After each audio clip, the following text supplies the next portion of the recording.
Voilà, moi ce que j'ai apprécié dans ce livre, donc je m'intéressais à l'éducation bienveillante pour les relations avec mon fils. J'avais lu beaucoup de choses à droite et à gauche en fait, Isabelle Filiosa et d'autres. Et j'ai trouvé dans ce livre une forme euh, de synthèse, on va dire, de guide pratique en fait. C'est comme si ce que j'avais lu à droite et à gauche, qui m'apportait beaucoup de connaissances et beaucoup d'informations, je retrouvais des points de repère pratiques avec des propositions d'exercices par exemple, ou des fiches outils, qui me permettaient d'intégrer en fait ce que j'avais lu à droite à gauche et qui commençait à former comment dire, un paysage.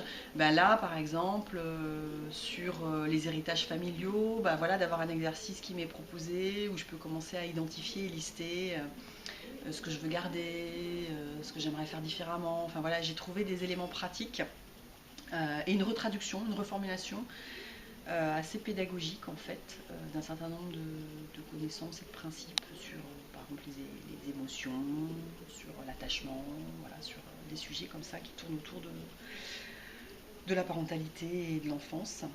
Euh, et donc je le reprends